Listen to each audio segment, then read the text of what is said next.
Ladies and gentlemen, now it's too late with Alan Mosley. Guys, welcome back for another episode of It's Too Late. I am your host, Alan Mosley, joined as always, scratch that, what? No! Not always joined by the number one producer in late night. The number one producer in late night tonight is Sherry Voluntary. Sherry, how are you doing? I'm great. I'm just surprised you'd pick someone so technologically unadvantaged to be your best producer, but hey. Well, you know, some people don't know this about being the producer of It's Too Late, but actually you don't actually do anything other than get yelled at. And go. Yeah. Yeah, but you have to be missing a tooth, which is, in fact, why Blake is not with us. Blake is having an emergency dental operation situation going on. So he's not with. I found that out this morning, by the way. I'm literally like T-1 hour from arriving at the studio, and I get a message saying, "My mouth is dying. I'll see you next week." And it's like, all right, well, I guess the number one producer in podcasting or in late night's not going to be with us. Yeah. But I guess that's what they call the proctologist these days. But how's this, guys at home? Listen to this for a second. How is this for the lovely Sherry Voluntary that she's not only stepping in last minute to be the producer of It's Too Late, she's doing it on her birthday. On your birthday, like imagine, imagine how sad it is, folks, that this is what you're doing for your birthday.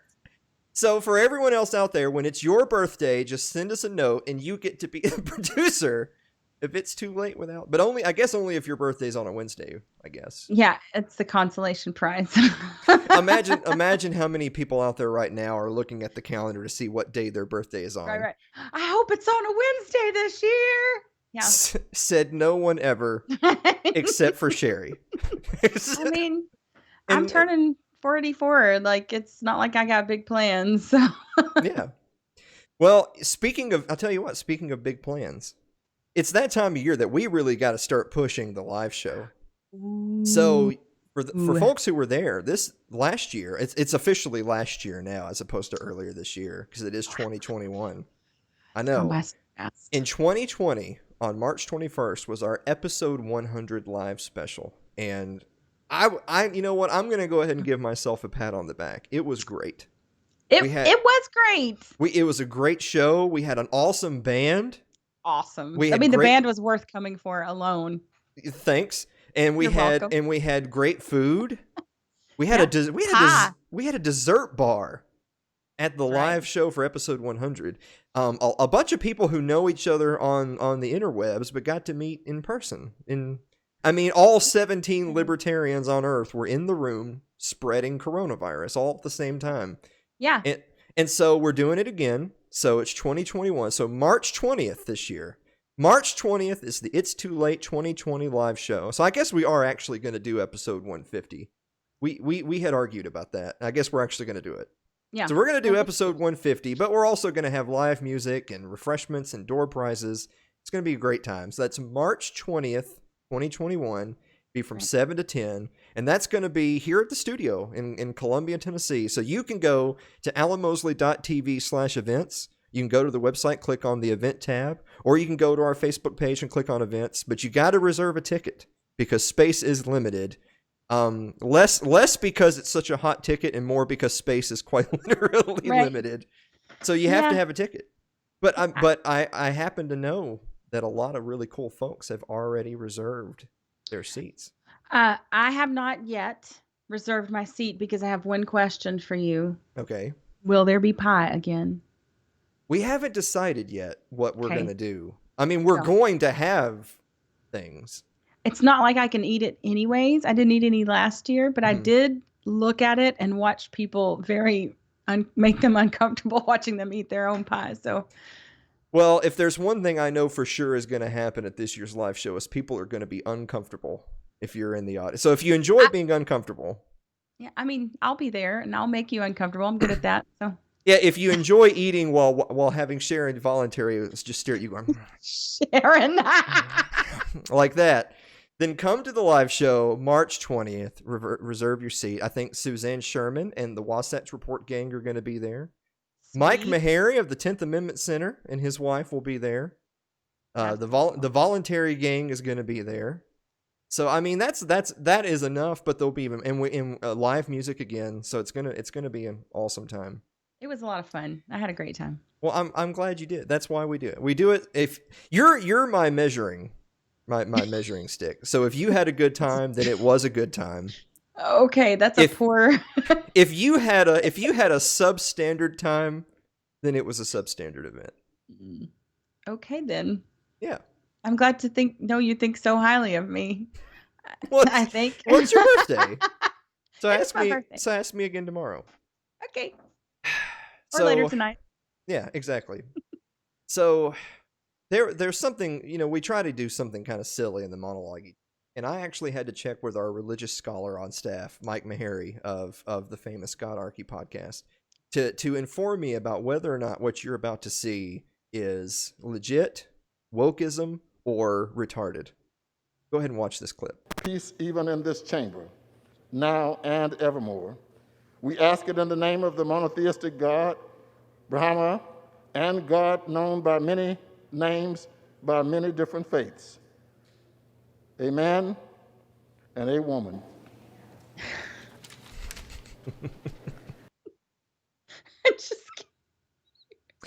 A man and a woman. Oh. Not a women, by the way. A woman. Just one. Just one. Just the one. The men get all the stuff still. Now, so Lord. For folks who have seen that clip or not 100%, so that's Emanuel Cleaver. He's a congressman out of, I believe, the 5th District of Missouri. He's actually the former mayor of Kansas City, I believe. So this is a guy that's had political success throughout his career, and that's the type of folks that are getting elected to Congress. A man and a woman. Have you ever heard such a thing? From an idiot, yeah. You know what's great is that he is I actually looked into this because I was like, is this guy just a complete moron who's trying to be woke, or is? I mean, he's a politician, so. Believe it or not, he's a Methodist preacher. I'm sorry, Methodist. This is your fault. He's a Methodist preacher who was sitting in for the chaplain that day to deliver the prayer. And so that's the guy who said amen and a women. So I do actually wonder, there's actually an update to this story I want to give really quick before we take our first break. So he naturally received quite a bit of criticism, and he fired back about 24 hours later saying it was just a pun. He was just joking. Just joking at the prayer. Did that look and sound like a guy that was just joking? At that time of levity, I mean, I'm always expecting when I was religious, my pastor to drop a few chuckles in there at the end. The only thing I'm going to end with for the monologue is to be totally honest with you, the first time I heard it, I didn't immediately click what everyone was up in arms about, because I could barely understand what the asshole was saying, because he has no, go look, he has 2 masks on. Now. 2. Jesus. Extra safe. Just remember, there's no men, or women, or woman in vagina, only I. Yeah, only you specifically. Only I. Yes. Guys, we have an awesome show in store for you. We'll be back with the meme of the week and viewer mail right after this break. Don't go away.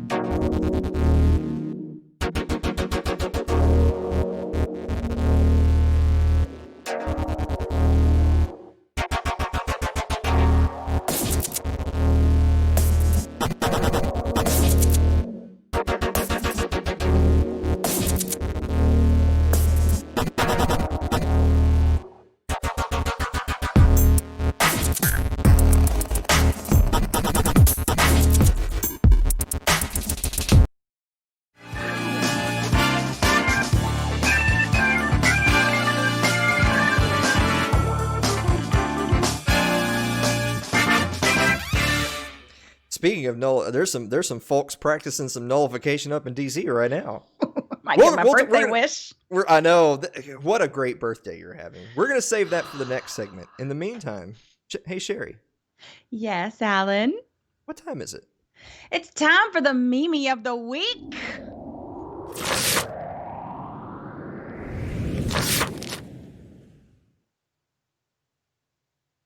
Men you and women you. Oh, you know what's great is that the menu has all the food items on it, and the women you is just several pages of whatever you want is fine. I'm surprised they even got there. I mean, that's what all women. I don't know. I don't care. And then it's everything else. I just know, folks at home, wherever you are watching this show, the moment that aired, Anna Kay just slapped me. She got up on a stool. It hit too close to home. Smacked you right in the face. That's right. Menu. What about, because if we're gonna go that route, like, think of all the different wonderful examples. Like, I thought about, of course, like, everyone knows men straight and menopause, so that's women straight and womenopause, right? Because boys can have periods. Thank you always. So men are always in command, so it's command now. I like to be a little more patriotic. You know, I'm a real patriot. So I like to think about our amendments to the Constitution. Oh my God. Especially our second amendment and our first amendment. Yeah. When you graduate, you don't just have commencement, you have commencement too. Ooh, I like it when you send me a document. All right, that's the end of that. I think we're good on that. Let's answer some viewer mail. All right. Now it's time for the show to really go downhill. I love this sound effect, though, by the way. It's so great. Yeah.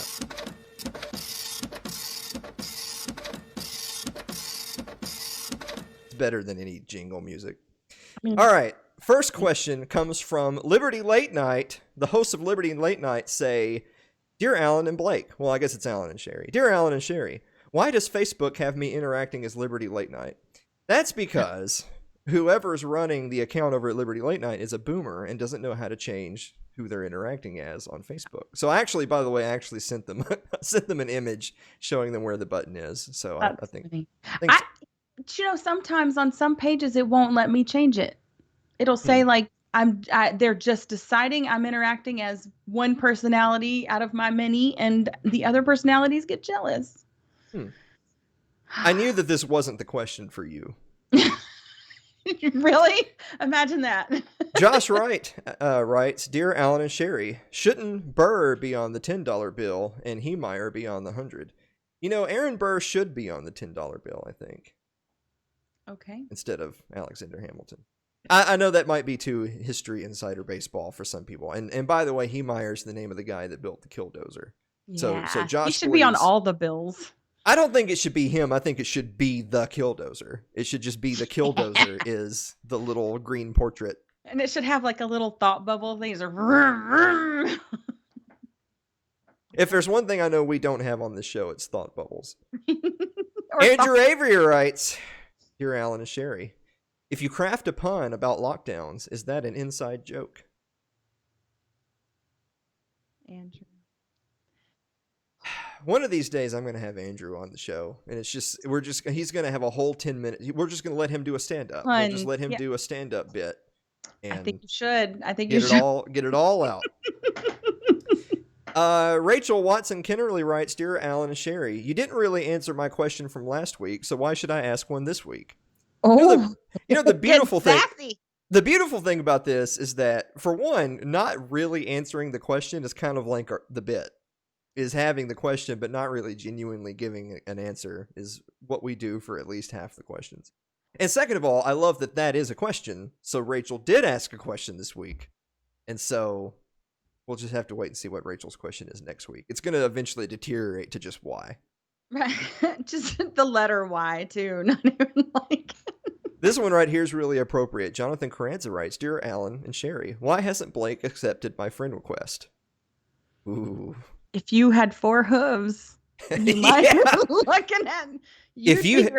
if you had a couple of horns that they could sear off when you were a child, then If they could milk you for your delicious milk. oh my God. This was the perfect question for Blake, and wouldn't you know Blake's not here. It's so like Blake. Like that's it. He dodged that. Yeah, He that's does why. not like you. I'm That's sorry. why. Jonathan Blake is avoiding you, buddy. That's Jonathan, yeah. yeah. I don't know what's up with that, but Listen to this. Daniel Snowden writes, Dear Alan and Sherry, how did Blake get a QR code in his ad for his DJ services that was obviously created in the 80s? I kind of feel bad because Blake's not here to defend himself. Because of all weeks, this is the week that we're getting a lot of questions attacking Blake just personally. for Blake, right? Yeah. David Wilimowski writes, Dear Alan and Sherry, can I have a little more time? No. I feel like David was probably the one writing his Liberty Late Night, and his question was, why am I interacting as Liberty Late Night? Yeah. In fact, I know it's him because Mary has a different question. So, I mean, he actually asked that on Monday. So and we do the show on Wednesday. So he actually already had another 24 hours. That's your time's up, buddy. Sorry. Yeah, that's it. And I'm scrolling through here and I don't see a question. We're sending a drone. we're sending a drone. Whoops, wait, we're not the government. Sorry.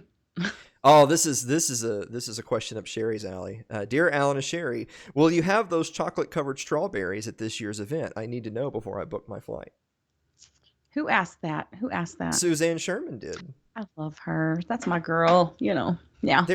I feel like that there's a solid amount of interest for the live show, but it's mostly centered around the dessert bar. Yeah. I think we should have like little Iron Maiden logos or something on there for her because she'll really love eating those. Yeah. I actually have it on good authority that Suzanne will be here no matter what. Good. I mean, the insider Patreon supporters, if it's too late, are all going to get to go to Ponchos anyway. So, I mean. Ooh, like last time. Right? That was a good time. We get to hear you and Benner talk about stuffing yourselves completely silly at another restaurant. Hopefully Benner won't be in Vegas and he'll actually be at the show. Celeste Annis writes, this is a good one. Dear Alan and Sherry, what is your favorite card or board game to play? Sherry, what's your favorite card or board game? Well, I have a new one. Okay. It's called Sequence, and I really like it. It's fun. I just got it. Okay. What is Sequence?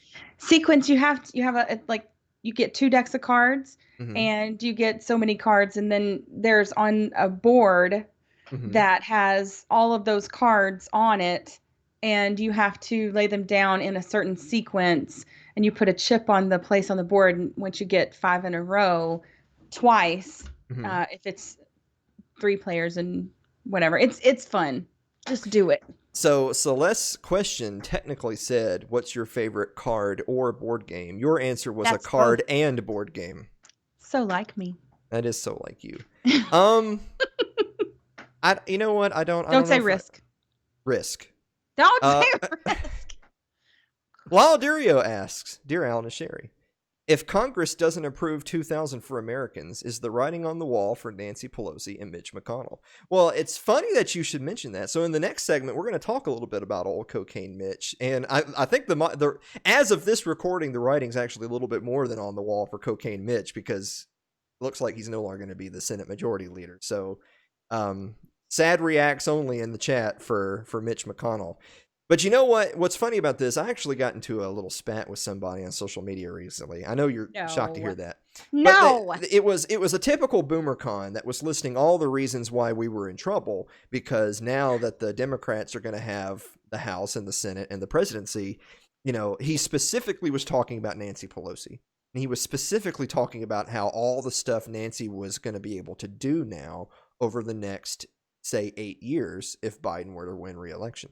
And I had to stop him right there and say, Nancy just turned 80 years old.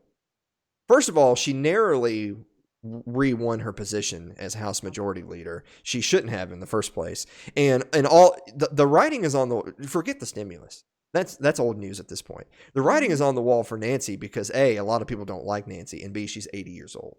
Right. Now, that doesn't mean they're going to replace her with Ron Paul or anything. They're going to replace her with someone else that's abysmal. But if you're specifically worried about Mitch and Nancy, I think their days are numbered because Father Time waits The for no Grim man. Reaper be knocking Yeah. at their door. Yeah, exactly. So, I mean, if you can take heart in anything, it's that those particular people won't be screwing you for too much longer. They'll be dead soon. Let's Yeah. just say how it is. I mean, with some of the videos I'm seeing on Twitter, it may be very soon. Can't be Mary soon Lynn enough. Wilimowski, so the only person from Liberty Late Night who can successfully operate Facebook, that's Mary, who Not a says, not a boomer, says, David's going to be so mad at us now, says, Dear Alan and Sherry, do you think the Bills will beat the Colts this Saturday? So, Mary, I do think the Bills will beat the Colts this Saturday, but don't get your hopes up, because if we know anything about the Buffalo Bills, it's that they're going to give you all the hope you can muster and then just break your heart. That's what the Bills do. You should know this by now, Mary. That was exactly word for word what I was going to say. I know. Just so you know. Yeah, you're replacing Meharry as the new co-host of Sports Ball. I know this. So the Bills will beat the Colts and then lose to whoever they play next because they're the Bills. Andrew Avery, should Emmanuel Cleaver recognize that amen derives from Hebrew or she brew or they brew? Oh, Andrew, this is why we keep you around. I like they brew. They brew. Yes, I do. How about a he bro? No, well, they person. Zerbrew. It could be a she bro too. Ugh. You're a bigot if you're a man and you don't date she bros. Yeah. Right. We're going to end viewer mail this week with Jeff Johnson, who writes, Dear Alan and Sherry, which is the best cartoon dad? Hank Hill, Peter Griffin, or Homer Simpson? Now, if you're defining best as in which was the best character, like in the heyday of the program, the best character was Homer Simpson. And I define heyday of the program because God knows The Simpsons hasn't been good in like over 10 years. But you know what? Family Guy sucks now too. It's been pretty bad for a while now too. Shows can't be on TV that long, man. It's just inevitable. You just run out of, run out of it. Like it's just you run out. Jokes. You run out. You have turnover in the writing department, and then the new people inevitably go the wrong way. Right.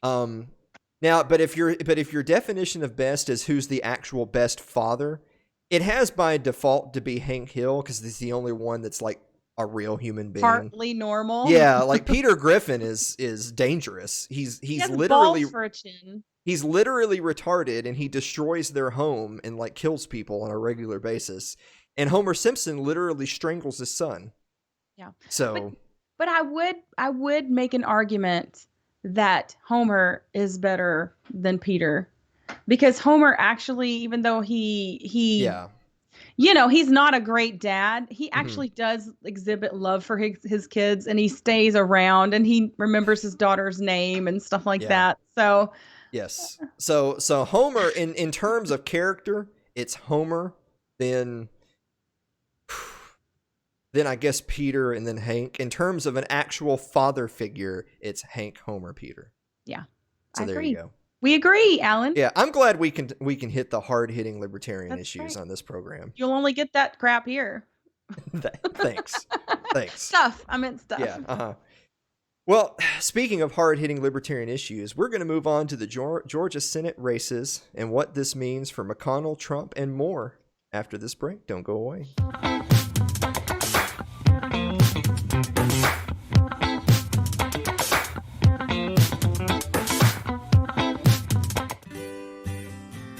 Your ad could be playing right now, reaching thousands of potential customers. Sadly, it's not, but it could be. Find out how to be an advertised sponsor for It's Too Late with Alan Mosley. Email us at info@alanmosley.tv.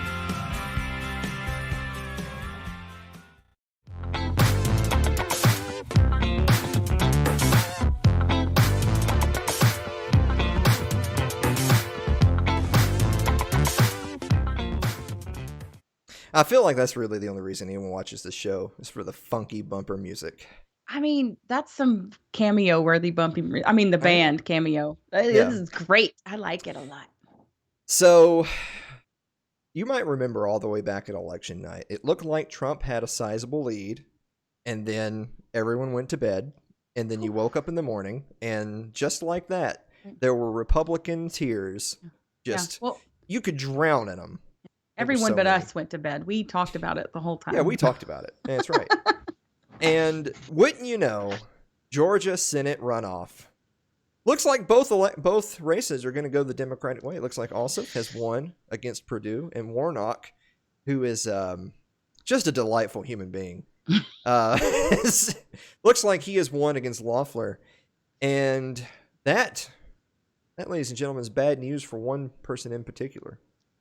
Bad news for, dare I say, former Senate Majority Leader Mitch McConnell. I can't even get my frown to do that thing. You know, it's funny. I'm gonna kill this picture. I was just about to say, do your best McConnell face. Wait, you can't.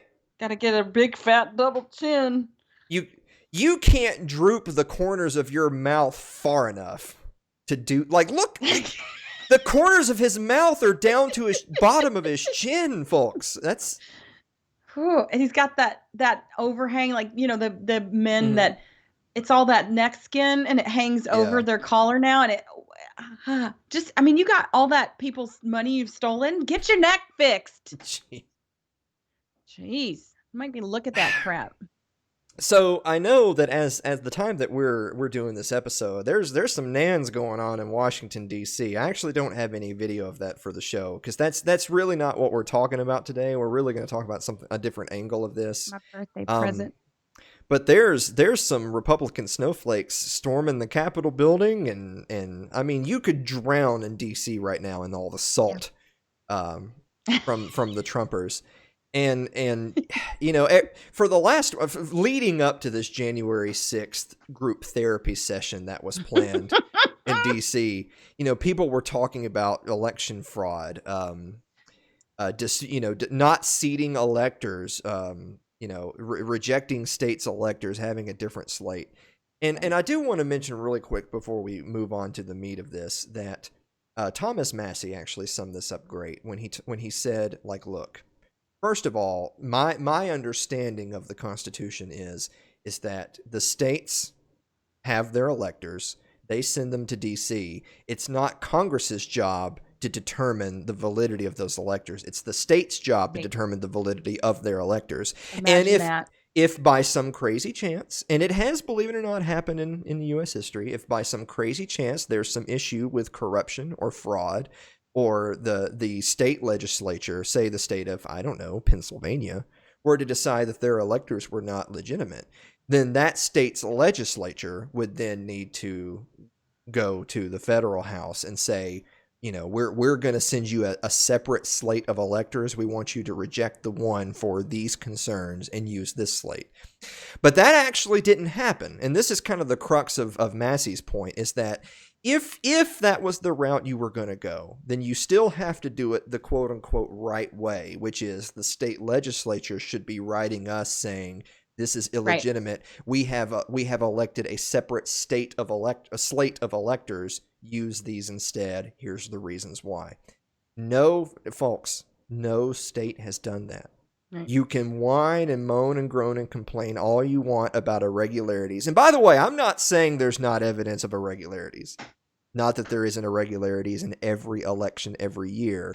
But I'm not saying that there's not irregularities. What I'm saying is that if there were, and a state legislative body said some shenanigans went on with the election, we need to get different electors in place, there's a process. No state did that process, which should be the big fat red flag that it ain't going to go that way. It's almost like the states are supposed to have more power than the federal government. Like are we living in clown universe? What's going on here? And to the point is that none of the states where this election fraud happened expressed those concerns. They did not do that. Donald Trump has expressed those concerns. Right. But the actual state legislatures have not. Right. But I actually want to get to kind of a different point to make on this topic, which is you have a lot of folks out there. Look, you have folks every single election. Any election that's within a certain margin of error, people will argue that the reason X lost to Y is because of fraud. X lost to Y because of some type of shenanigans, but X lost to Y because maybe those centrist right or left leaning folks voted incorrectly. Or Yeah. maybe even better yet, they lost because those damn libertarians voted for the wrong candidate. Like, let's call it what it is. They think you voted wrong. It's voting's not sacred if you can be wrong, and you voted wrong, and so you voter lost me or my candidate the election. I want to talk about that for a second. Let's talk about that. Now I know we've talked about that in the past, and it's easy for us to just dismiss that as say, well, A, I'm an anarchist, I don't vote. So you're not talking to me specifically. You're talking about that niche of the liberty crowd who are politically active. You're talking to the people who actually say voted for Joe Jorgensen this past year. Okay. I'll meet you halfway and say, yes, those voters did sway the election. I'm not conceding that, by the way, but for the sake of argument, let's say yes, that subsection of voters swayed the election for Biden against Trump. But is that why Trump lost? Did Trump lose because of those voters, or did he lose because he didn't do the things he should do to get more votes? Right. I know, by the way, I just want to say really quick, and I'll let you have the floor. I know that the pedants out there are saying, well, he literally lost because he didn't get the votes. No, first, go visit euthanasia.com to get the information you need to make the right choice for you on that one. But pedantry aside, he didn't do what he needed to do to win re-election. Right. I love it. I got into it with somebody who was a Republican yesterday blaming libertarians, and I don't even vote, but I get so tired of hearing this because it's about the Republicans. I tell them every time, it's just like you to be such a whiny little bitch when you lose because you don't do anything, have any principles. You're all talk, no action, and then you blame libertarians when real libertarians, they're not you. Like the Republicans think that libertarians owe them something. Nobody owes you their vote. And if you can't put up candidates that are worth people voting for, that's on you, buddy. Nobody owes you that. And it's certainly the libertarians didn't do it. If Trump wanted to get reelected, guess what? He could have actually done the things he talked about doing that got him elected in the first place. Well, let's hit on that point right there. So let's say that there were fiscal conservatives out there. I know that that's a laughable phrase at this point. Yeah. But let's say that there are people out there who identify as fiscally conservative who did not vote for Trump. Maybe they would have if you didn't have record spending and an exploding national debt under Donald Trump. No. Maybe they would have. I'm not saying that alone would have been enough, but he's for small government, Alan. If he had vetoed every single spending bill and dared Congress to override it, then even if they all passed, he could say, I said I was against this and I stood by it. It's Congress's fault. And he would have been able to escape. That would have been a reasonable excuse. But I remember, do you remember this? Do you remember back in like 2017 when, I think it was in March of 2017 when they passed the first huge bloated spending bill of his presidency, and he had said, he signed it. He did sign it, and then he said, I'm not going to sign another bill like this ever again. Congress needs to fix X, Y, and Z. Well, first of all, signing it first and then saying, I'm not going to do this again, that's I killed someone, and then I said, I know I'm wrong, I won't kill anyone ever again. Well, that doesn't bring back the dead guy. Right. So that's not good enough, but that was a lie. Take Jeffrey Dahmer's word that he's not going to eat people anymore. And so we can have the meme of, so that was a lie. Because he signed bills like that since then, including just a few weeks ago. Yeah. But he said it was bad, so that makes it okay. Yeah, he acknowledges, we actually talked about on last week's show on our Stimuport 2.0, which is related to this topic. We had talked about the difference between Rand Paul and AOC, that Rand Paul had said, this is a bloated bill that no one had time to read, therefore on principle, I vote no. He would have voted no anyway, but that alone is enough to vote no. Yes. AOC said the exact same thing, but then voted yes. Voted for it, right. Like our dear leader. So how is that any different than Donald Trump? Yeah. And I would even go so far as to say, if you can acknowledge the fault, but then signed it anyway. That actually is kind of worse. That's worse. It's definitely. worse. You get that? Yeah, I do. You're not some bright-eyed idealist at that point. You know it's bad and you're doing it anyways. Yeah. I just have one thing to say about the whole thing, and that What? is the pork was the point. You guys get that, right? Yeah. Like, the pork was the point. It wasn't like they wanted to give you all this money and then we'll just tack a bunch of things on. No. They wanted to give their friends money. Yes. And then they gave you a pittance so that you would shut your face hole. That's what they did. Yes. So we talked at length in last week's episode that if there was any guaranteed part of the bill, it was the pork. The stimulus for regular people was the only debate. The pork was guaranteed. And that's how politics works, is that when you have something that's overwhelmingly popular with the public, i.e. coronavirus relief, then you can tack onto that whatever you want, knowing it's going to pass, because it's too popular to vote against.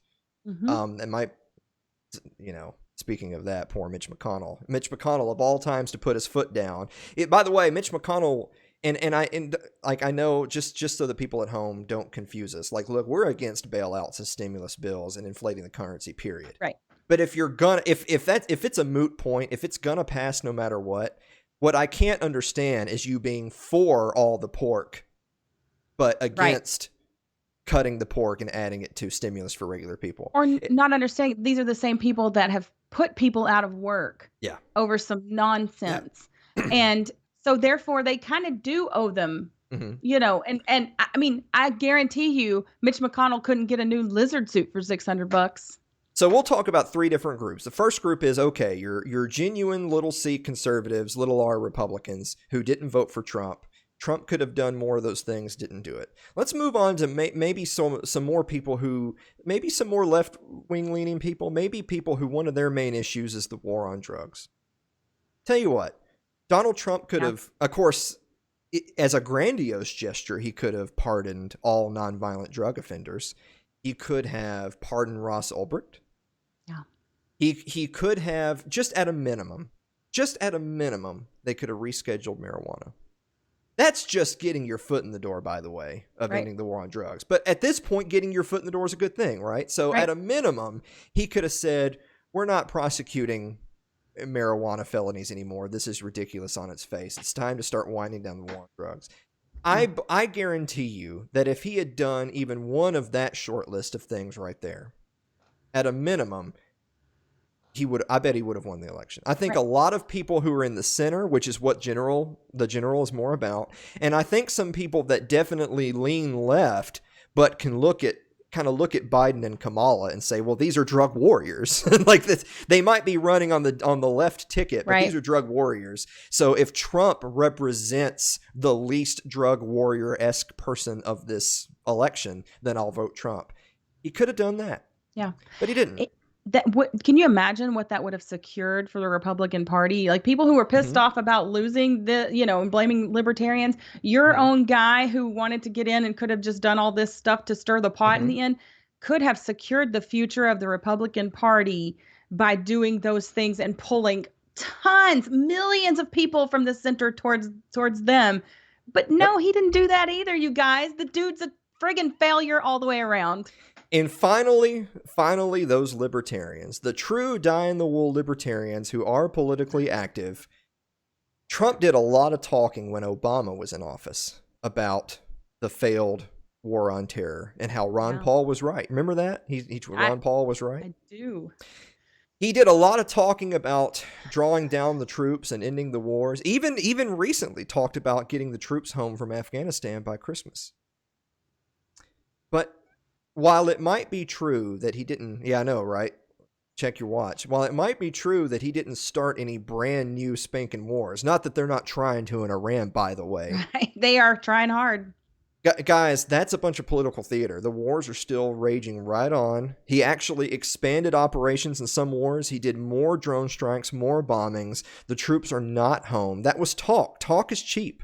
That could have got you more libertarian votes. He could have pardoned Edward Snowden. Since we're talking about the American empire and whistleblowers, could have pardoned Edward Snowden. That wasn't on the table. Whether it's Snowden or Ross Ulbricht or bringing the troops home, I got to tell you guys, there was a lot of talk about those topics in particular, and I'll finish with this before the break. not only did he not do those things, he definitely didn't do them before the election. Like, doing them now, I'll take it doing it now, but he could have done it before the election if he wanted to win re-election. Right. I don't think it was ever really on the table. I don't give him the credit to believe he ever seriously considered it. This is not the guy draining the swamp that you thought it was. And Exhibit A for that is, this is the same guy that nominated John Bolton. Right. How can you believe Nikki this Haley. guy? This guy is a Ron Paulian in foreign policy, and then he brings in John Bolton.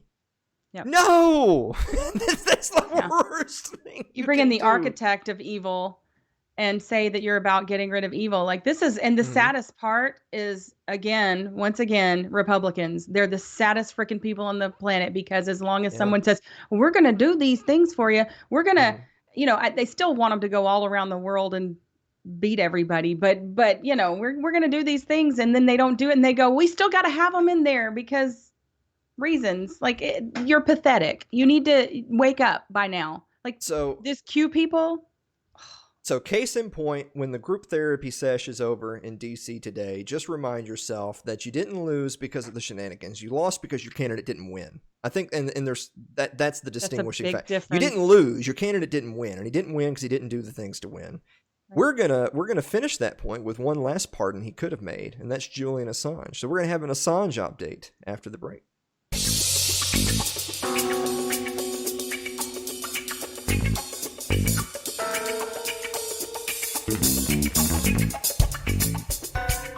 If you're enjoying tonight's show, consider supporting the program by becoming a member of our Patreon. That's over at patreon.com/Alan Mosley.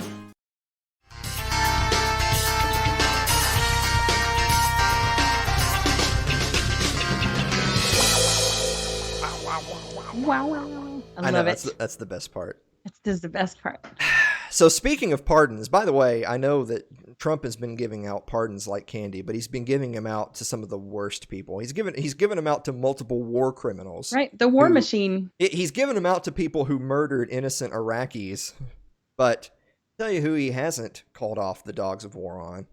That's our man Julian Assange. So got an update on Julian Assange. His extradition trial finally came to an end with the UK judge ruling he cannot be extradited to the United States.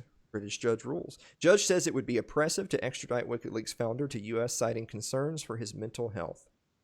Now, I do want to preface this before we get into it. The U.S. still has time to appeal, and from what I understand, they are preparing an appeal.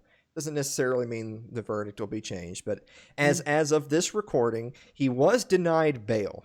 So they're still actually keeping him in custody, which is a shame. I wish they would have given him bail, so God forbid he could spend like 48 hours breathing fresh air. With his children. Yeah. So they did deny him bail. I believe that was this morning, our time. However, he's not being extradited to the United States. So in the short term, that's a win for Julian Assange. Yeah. In the short term, that's a win because I feel like a lot of us are justified in suspecting that if that man were sent to the United States, that'd be the end of him. That'd be the end. Yeah, he would be Epsteined. He would be Epsteined. He's not going to be Epsteined in an American prison, at least. However, that's not the end of the troubles for Julian Assange. First of all, he's still in legal trouble in the UK, resulting with his previous absconding to the Ecuadorian embassy there and all that. So his legal troubles aren't over, albeit his extradition risk for the immediate future is put to bed. But I want to explain a little bit for folks at home who maybe just saw the headlines but didn't actually see some of the comments by the judge there in the UK for really what this ruling means.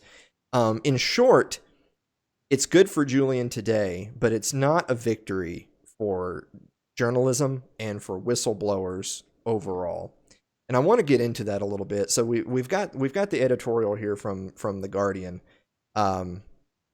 It really centers around the specific comments from the judge when she was reading her ruling. So the ruling was, Assange, you're not being extradited. You're going to stay here in the UK. You're not going to the United States. But was it because Julian was specifically being targeted politically by the U.S. regime. You and I would say, of course. Julian. If anyone on earth is being specifically targeted by the regime, it's Julian Assange. Yes. The UK judge said no, she doesn't believe that's true. She's now, our very own DOD, Department of Defense, has admitted that the initial claims that the WikiLeaks, the leaks, put lives in danger specifically, and that Assange should be held culpable for putting lives in danger. Our very own DOD has admitted, no, that's actually not true. And there are actually, surprise, there are actually cables that show that Assange himself contacted the US government to say, these documents are being leaked. What do we need to do to make sure no one is put in harm's way? He didn't have to do that. He did that under his own recognizance. So but you know what? The UK judge says, and I'm roughly quoting her, that she believes that the US does have firm justification to put Assange on trial for espionage and crimes, and partly because he put lives at risk. Now that is a myth, ladies and gentlemen. That is a myth that has been dispelled countless times by multiple sources, including being admitted as being overblown by our own Department of Defense. And yet that judge in UK is still parroting US talking points.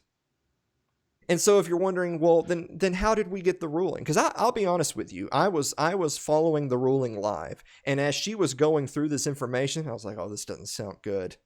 Julian's donezo. And then she ended with, and therefore, he will not be sent to the United States. And I thought, whoa! Well, that's good news, but that didn't sound like the verdict we were going to get. Her reasoning was because of his compromised mental state. She believed that if he were determined to kill himself, he would be able to. And he believed that if he were sent to the United States, that he would probably be kept in solitary in some dark hole somewhere, and it would probably lead to his demise. And therefore, due to health and mental concerns, he is not being extradited. The explanation there is that I can't sit here and tell you that if you're a supporter of Assange and a supporter of WikiLeaks that you shouldn't be happy about the ruling.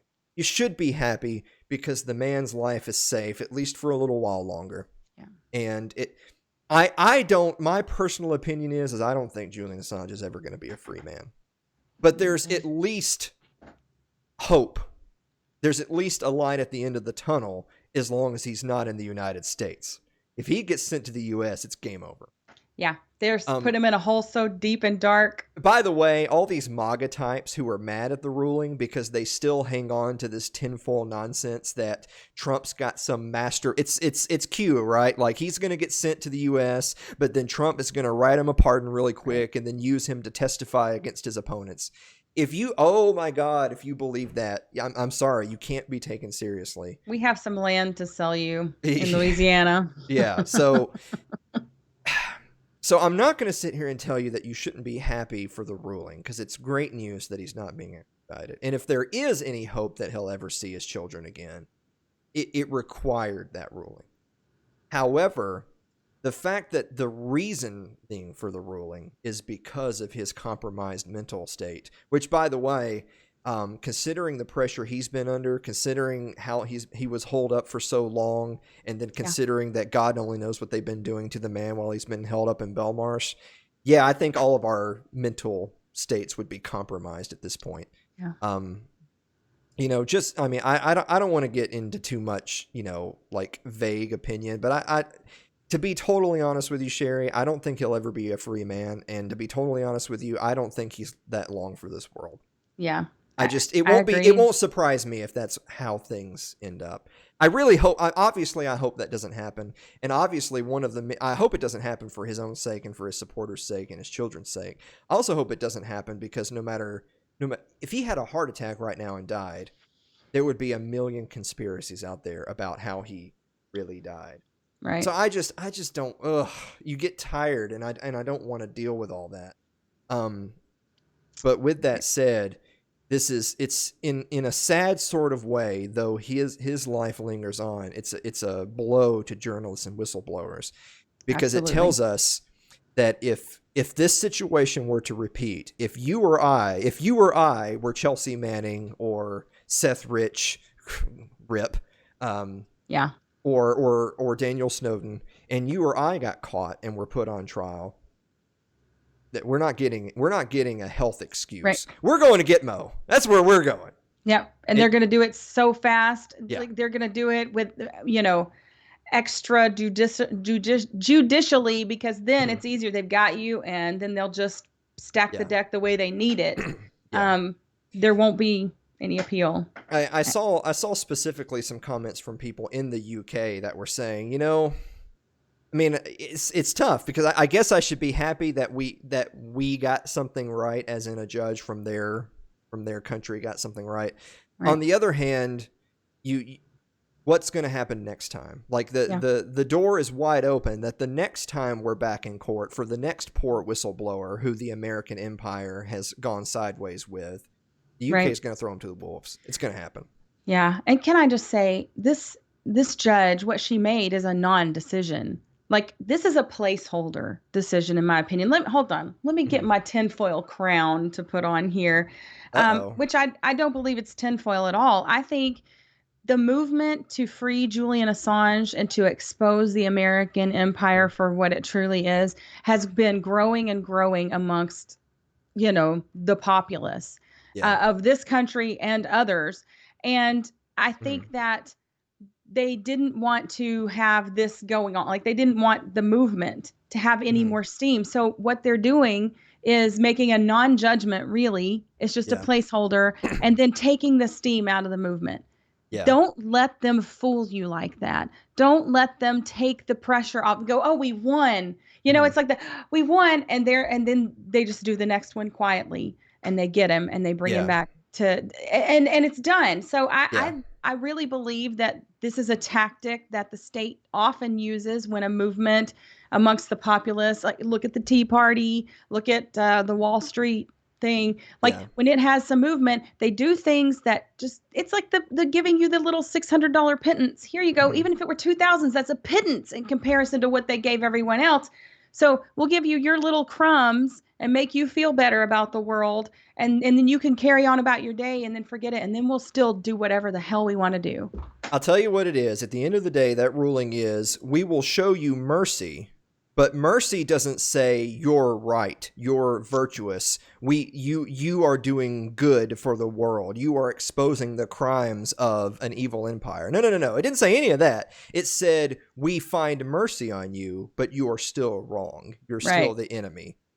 So that just still means that people who speak truth to power are the enemy in the UK, just as they are in the United States. Yep. On that note, we got to get it. It's the show has gotten too dark and depressing, so it's time to wrap up. So I know. No, that's do your best McConnell again.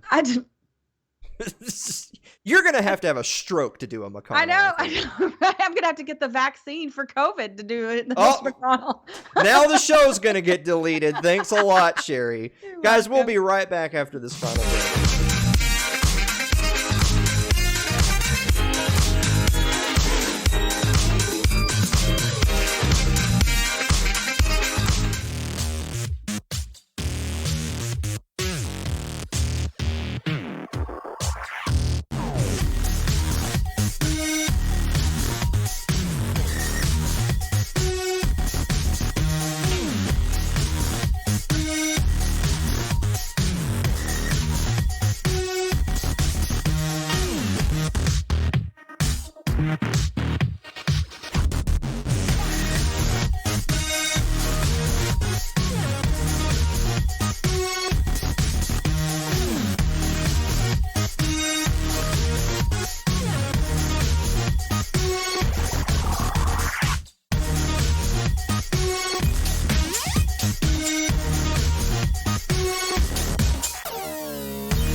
like our Facebook page. That's facebook.com/AlanMosleyTV. You can follow me on Twitter. It's twitter.com/AlanMosleyTV. Subscribe to our YouTube page. It's youtube.com/AlanMosleyTV. You know what they can also do? They can also go to our website, which is alanmosley.tv, where you can see all those social links, videos. You can support the show with our PayPal and our Patreon, as well as get the link to the event. So make sure, folks, reserve your tickets. March 20th of this year, March 20th, 2021. It's the episode 150 live show. Be here to meet all sorts of cool folks like Sherry Voluntary, Mike Maharry, Suzanne Sherman, and more. Sherry, you got a final thought? We're still in Afghanistan, y'all. Longer than Vietnam. Biden, watch this. Watch the switcheroo be Biden orders the troops home, and then the Democrats control Congress for 1,000 years. Yeah, You know what? It could have been. That's great, but you know what? If you're a mad Republican, you could have had Ron Paul. You could have had Ron Paul. You could have won the culture war. You could have brought the troops home. You could have cut the federal government. You didn't do any of those things. You went with Mitt. I don't think they really want those things, Alan. They went with John McCain. God burn his soul. They went with Mitt Romney. So no sympathy here. Guys, thank you so much, and we will see you next week.